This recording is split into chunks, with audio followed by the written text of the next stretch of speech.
Chapter 21. The doorbells of the Veranu pet shop jingled as Garrett and Caleb stepped in from the rain. Marla looked up from behind the counter and smiled. A green-robed priestess of Marvant stood before her.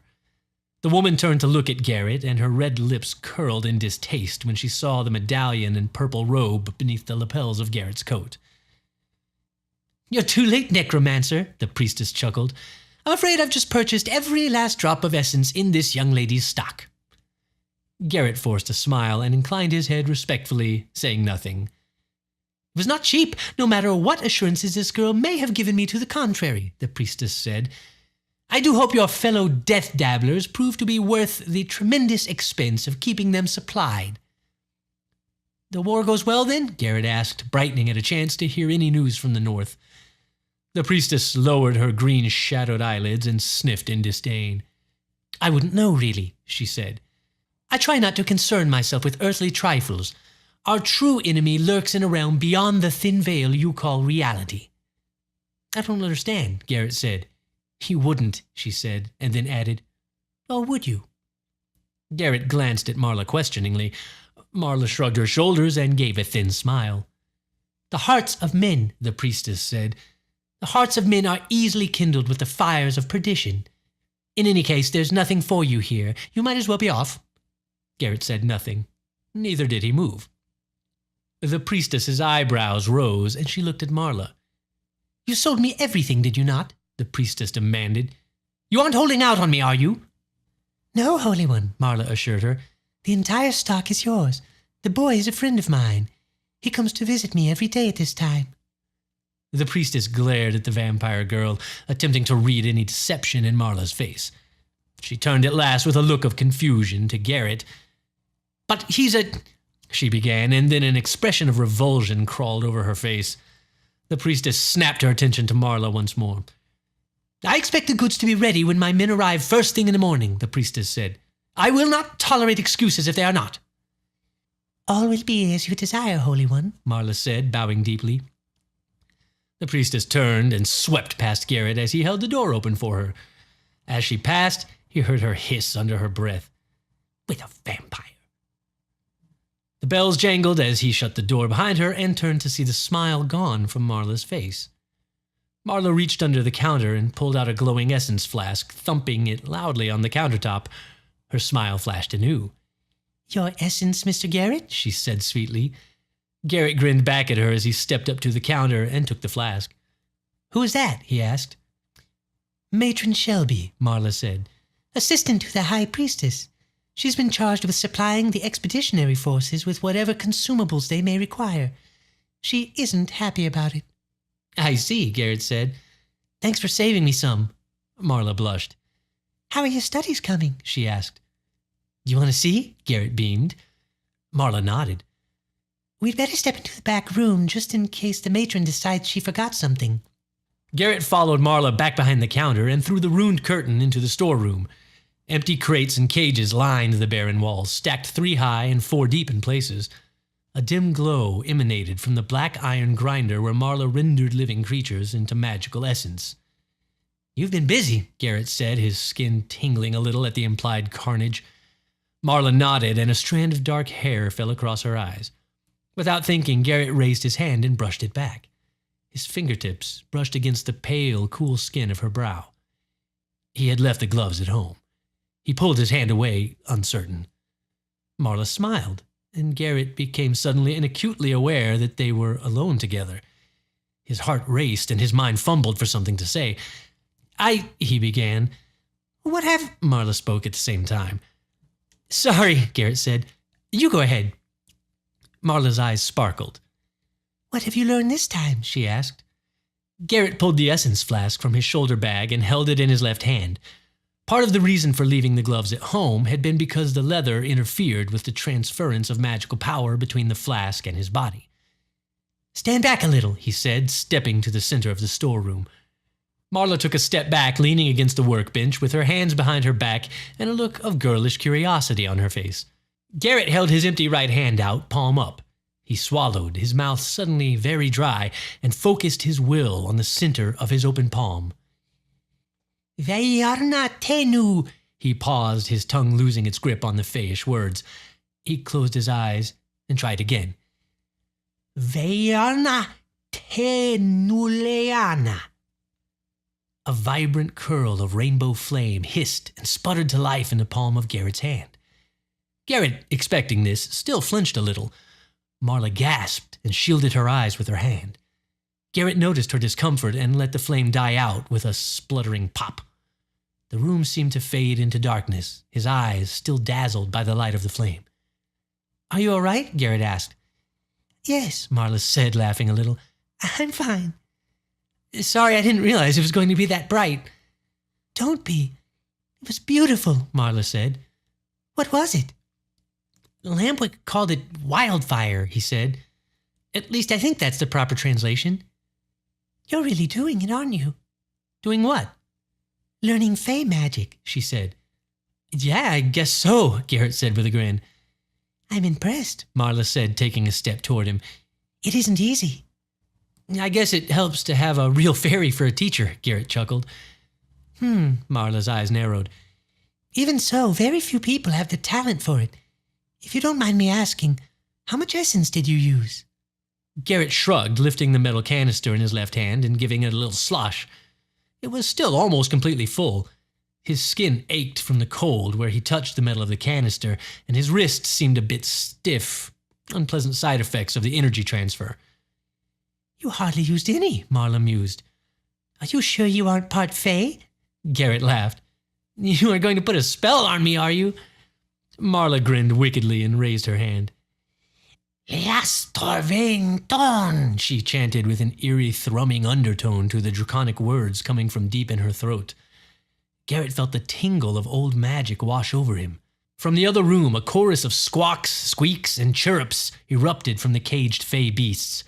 His eyes widened, and he half expected to find himself powerless to move, at the mercy of the dark-haired vampire girl. He raised his hands experimentally, unchanged, marveling that a part of his mind seemed slightly disappointed. Oh well, Marla sighed. I guess you are human after all. Garrett managed an awkward smile twisting his face. I suppose it's for the best, really, she said with mock gravity. I don't have a cage big enough to keep you in. They shared a laugh, and Garrett slipped the chilled metal canister back into his satchel. Any word from your mom? Garrett asked. No, Marla said. Nothing yet, but... Oh, I haven't told you my news. They let me ride a gaunt last night. Really? Garrett asked. They changed their minds about letting you ride? Marla's face darkened. Well, not exactly. Master Kraus didn't approve of it, but he's away on patrol in the north. One of the other riders offered to give me a lesson. Oh, that was nice of them, Garrett said. Yes, one of the younger riders, Claude, said it would be all right, as long as Master Kraus didn't find out about it. Huh, Garrett said. Claude? How old is he? Marla laughed. He's not much older than me, I think, she said, although it's somewhat difficult to tell with our kind. He certainly looks very young to be a gaunt rider, though his skill is undeniable. Huh, Garrett said. Marla pursed her lips. What's wrong, Garrett? Garrett felt his cheeks flush. Oh, nothing, he said. It's... do you like him? Claude? Yes, I suppose. He's very kind and a very good teacher. Garrett said. A little smile played on Marla's lips, and it looked as if she might speak again, but just then the shop's doorbells chimed. Marla lifted a hand in a wait here gesture before disappearing through the curtain. Voices sounded in the other room as Marla greeted new customers to the shop. Garrett stood alone in the silence. He looked down at the small dark puddle on the floor at his feet. His raincoat smelled damp and slightly of mildew and felt uncomfortably warm. A little knot had formed in the pit of his stomach, and he wanted to be somewhere else. He sucked in a breath and pushed through the curtain door. Marla looked at him questioningly. A cage containing a tiny flame-colored lizard sat on the counter between her and an elderly gentleman who wore a floppy wet hat and a merchant's doublet. A younger merchant, possibly the man's son, was studying the motionless zombie who stood near the front door with a look of bored disgust. Come on, Caleb, Garrett said. Time to go. Caleb moved suddenly in response to his master's command, and the young merchant leapt back with a startled cry. "Bye, Marla," Garrett said with a wave. He didn't trust himself to say any more than that. He had that woozy sort of feeling that always made him say the wrong thing, and he wanted to get away before it had a chance to do any real damage. Marla returned an unsure little wave, concern in her eyes.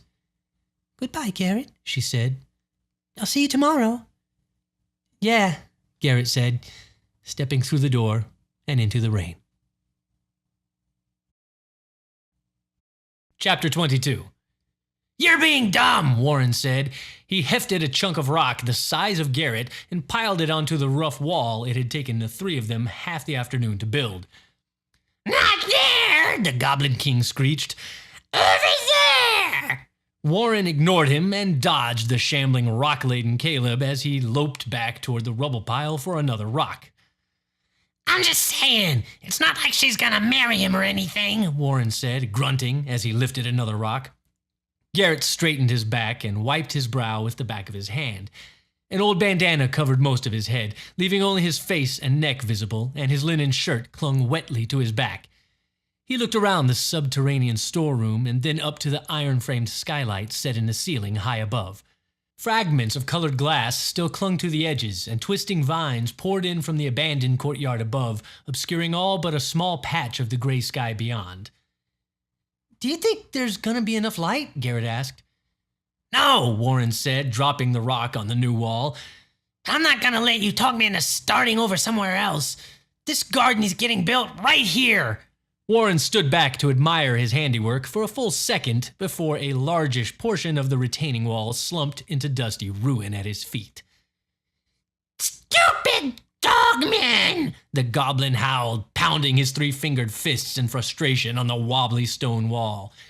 "Hey," Warren said, "I thought you were the one supposed to build this fapping garden anyway, and you haven't lifted so much as a pebble all day." "He needed help," Garrett said. "You saw where he wanted to put the garden." Warren shook his head. "You should have let him do what he wanted," he said. "He would have been happier. I know I would be." "Hardly any daylight made it into that chamber at all," Garrett said. "The flower needs more light than that." "Why do you care?" Warren asked. "I mean, it's not your problem, and it's sure as shame ain't mine." "It's important to Marla," Garrett said. Warren rolled his eyes. "Why don't you let me introduce you to a nice ghoul? I mean, they can get a little rough when they're feeling frisky, but—" Garrett gave him a disgusted look. "Oh, what? You get all dewy-eyed over a blood-sucking dead girl, but a nice, healthy ghoul girl doesn't meet your standards?" "No," Garrett said. "She's not dead, and it's just that, well, Marla is part human." Warren started to speak again, but another voice cut him off. "You're wrong," came the hissing voice of Norris as the white ghoul stepped from the shadows. "There ain't nothing human left to them but their shape." "Clamps, Norris," Warren said, startled. "What are you doing here?" Norris gave a whining coo and dipped his head with a toothy grin. "Just wanted to say goodbye, sweet cousin. I'm going away tonight." Warren's expression bloomed into a mask of transcendent joy. "That's just terrible," he beamed. "I'll be so sorry to see you go." "Course you are," Norris grated. "What did you mean?" Garrett asked. "About the vampires. What did you mean?" Norris turned his feral smile upon Garrett. "I meant they're naught but shells. Looking like men, but something twisted and dark inside." Garrett's leather gloves creaked into fists at his sides. "Don't listen to him, Gar," Warren said. "He's just messing with you."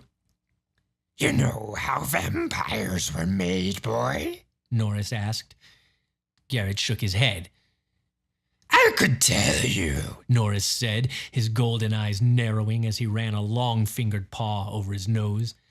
"But such as that's worth a price." "I haven't got much money with me," Garrett said. "You don't need any," Warren growled. "Anything he's got to say's not worth it." "Knowing's always worth something," Norris hissed. "And knowing some things is worth more than money." What do you want? Garrett asked. Norris cocked his wolfish head to one side, studying the boy. How you get them burns? He asked. Back off, Norris! Warren barked, stepping between his cousin and his friend. Garrett's hand went unconsciously to cover the scars on his neck. The two ghouls faced each other. Warren crouched, ready to spring, his fangs bared and his claws flexed. Norris stood to his full height for the first time, showing his great, shaggy white chest, the look of cringing deference gone from his bestial face. His eyes flashed red in the pale light, and his long teeth gleamed like ivory. I was burned by a dragon, Garrett said. The Shadiri burned my town, and I got burned. Norris's eyes blinked, golden again as he stooped, his long ears pricking up at Garrett's words. A dragon? He hissed. Yeah, I almost died, Garrett said. But Warren's dad carried me out of there and they fixed me up. Fixed you up? Norris asked, a bemused curl to his lip. Why would they do that? Garrett said nothing. Norris's questioning gaze went to Warren.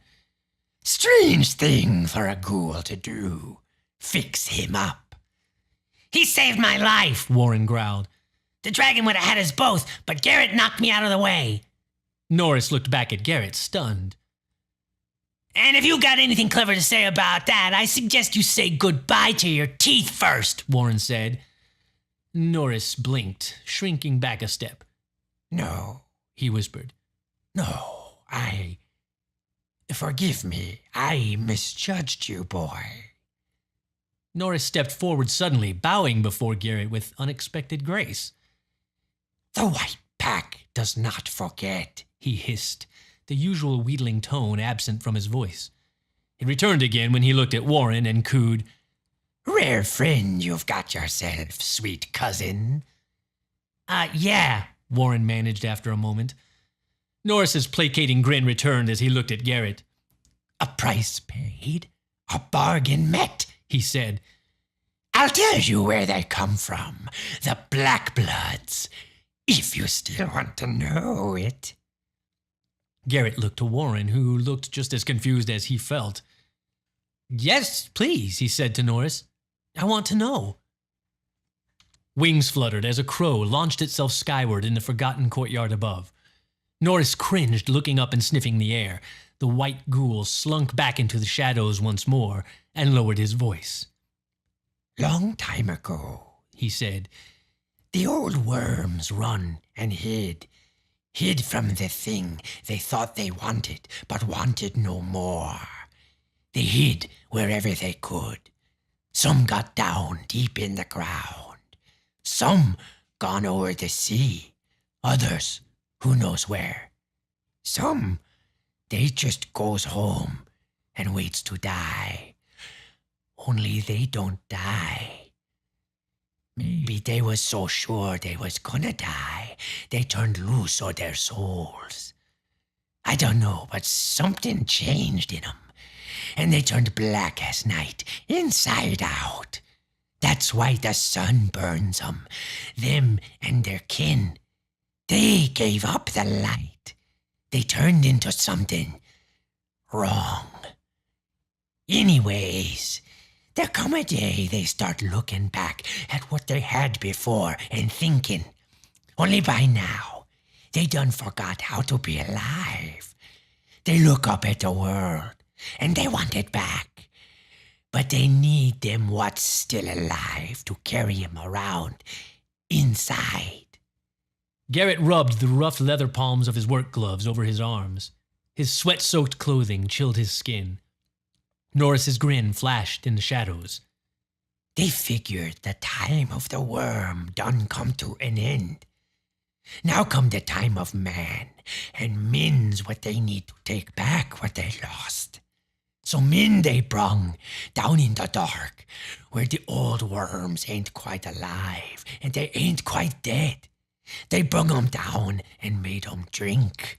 They made 'em drink the blood, boy. And once you drink that black blood, you ain't never you again. For what you done, you're owed a warning, Norris said. You stay clear of the black bloods. The face they wear, that's just to hide what they is inside. Norris dipped his head one last time in deference, then loped away down the dark tunnel to Merovin. Garrett, Warren, Caleb, and the Goblin King watched him go in stony silence.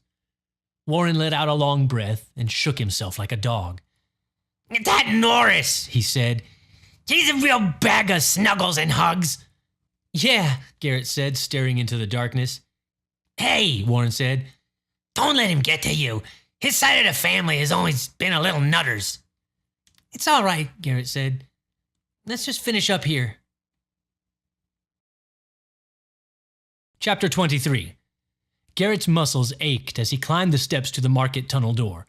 When he started the job earlier in the day, he had envisioned he would now be emerging, clean and bursting with pride at the job he had done on Marla's garden. Now he was just filthy, exhausted, and hungry with at least a week's work left to be done on the project. He shoved the rusty door open and his nose wrinkled as the cold evening air hit him, raising some of the stink from his grimy shirt. No chance of seeing Marla now, and anyway, what did he have to offer her? A pile of rocks and dirt heaped up in the middle of a drippy old dungeon. She was probably off flying around the rooftops with Claude right now. At least the rain had stopped for a while. What does that mean? Came the frightened voice of a shop girl nearby. More voices joined together in worried tones, overspeaking one another, and Garrett could not make out what they said. He stepped from the alleyway, hoping to find a food stall still open this close to curfew. He saw a small knot of people huddled together around a message board. Garrett wormed through them, hoping to get a better look. My gods! A man in a baker's apron gasped. All of them? A lump of cold fear knotted in Garrett's throat as he ducked between two mule drivers and stood facing the large red parchment nailed across the tattered notices and trade requests pinned to the board. In large black letters, the sign read, Glorin Army destroyed. Shadirian forces claim victory in the north. Beneath the bold block letters, details of the undead army's defeat were scrawled in spidery script. Garrett only managed to read, Officers put to the flame by, before the crowd suddenly surged, pushing him away. Clear the streets! A man shouted. Garrett caught a glimpse of several green-liveried Templars, shoving their way down through the market with cudgels in hand. Garrett stepped between a pair of fruit carts to let the crowd disperse past him and watched the Templars. The captain stepped up to the message board and spat. Another one, he said, tearing the red parchment from its nails with his free hand.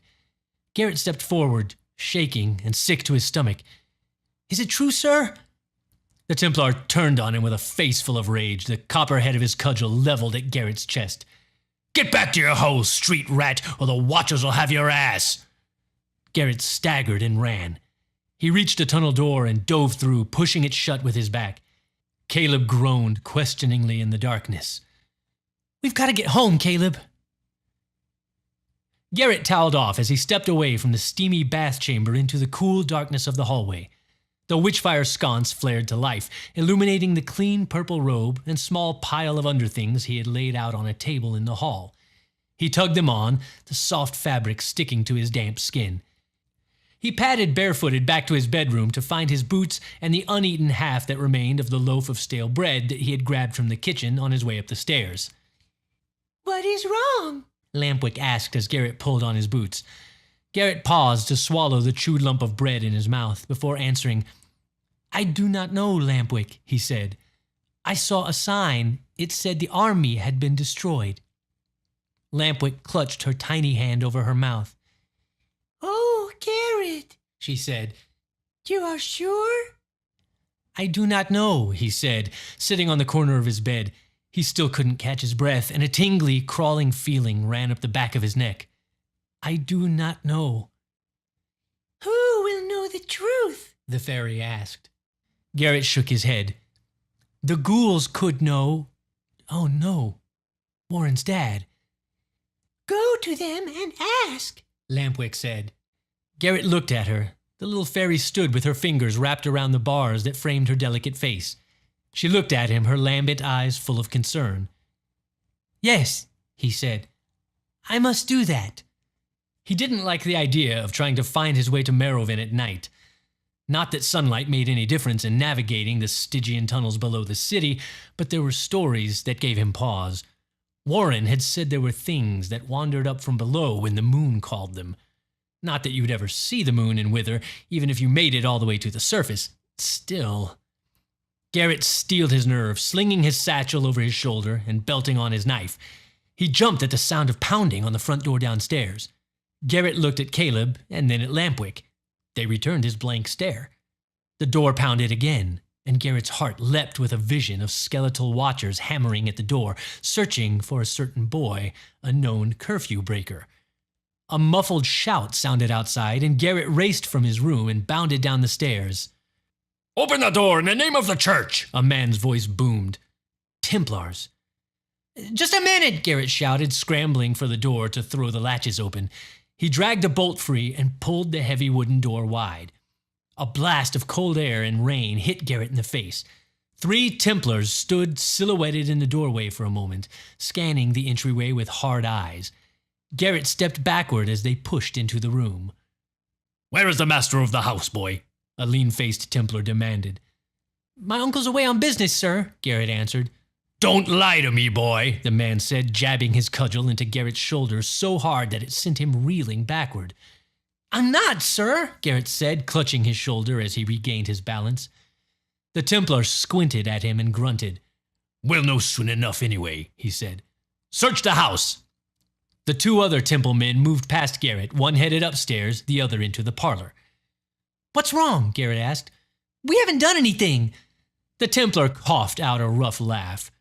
"That's the problem," he said.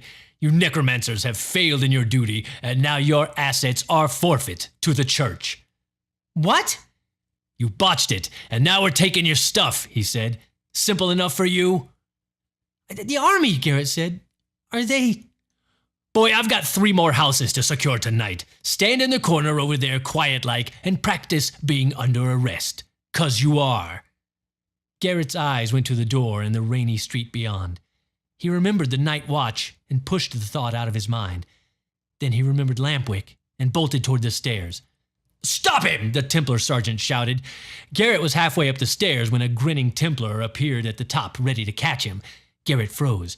He looked back to see the sergeant casually swinging his cudgel to knock the onyx skull from atop the carved pillar at the foot of the banister.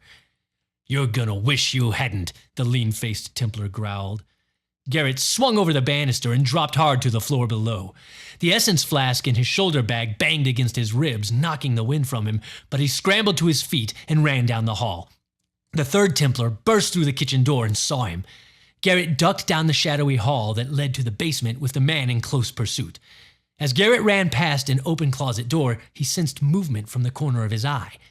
Caleb lurched into the narrow hallway behind him as he passed, and the Templar ran into the zombie at a dead run. The Templar and the zombie went down in a groaning, cursing heap as Garrett ran on. Garrett reached the cellar door and wrenched it open, turning to look back at his friend. Caleb rolled a milky eye toward him, his face pressed to the floor by the Templar's hand as the heavy man struggled to stand.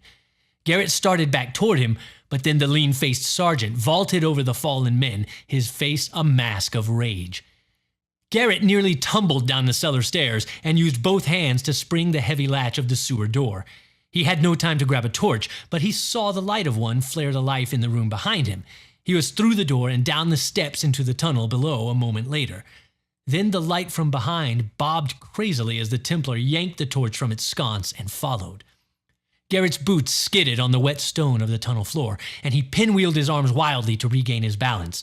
He lurched forward, running into the darkness as the Templar stumbled from the doorway, putting a foot into the drain channel with a loud splash and a seething curse. Garrett ran from the witchlight that followed close on his heels, ducking down a sloped passage, hoping it was the right direction. If he could reach the pit room, he might lose the guardsmen among the myriad tunnels that led from the chamber. Garrett slipped and fell, landing hard on the palms of his hands. He shoved himself to his feet, but strong fingers clutched the nape of his robe. The Templar swung him around and drove the head of his cudgel into Garrett's belly. Garrett's breath exploded from him as he doubled over in pain. His legs went out from under him, and the man let him fall beside the discarded torch, then kicked him savagely in the hip. "You little bugger," the Templar hissed. You won't remember your own name when I'm done with you."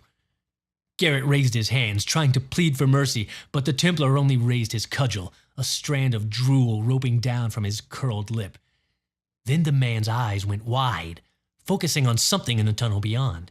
The sound of heavy footfalls approached fast from the darkness. With a ragged howl, Warren exploded from the shadows, hitting the man like a wall of gray fur and muscle. The Templar bounced off the tunnel wall back into the full force of Warren's fist. The man's jaw cracked like a dry stick, and he crumpled, a senseless heap. "What's your name, Pinky?" Warren roared, looming over the fallen man. "Or can't you remember?" Garrett groaned as he dragged himself into a sitting position, bracing against the tunnel wall. Warren spun around. "Garrett, you all right?" Garrett nodded, wincing. "They tried to arrest me. They said—" "Forget it," Warren said, lifting Garrett like a sack of bread. "We gotta get you out of here." "Caleb, Lampwick!" Garrett gasped as the ghoul slung the boy over his shoulder and picked up the fallen torch. Warren looked back up the tunnel where the sound of voices grew louder by the moment. "Sorry, Gar," he said.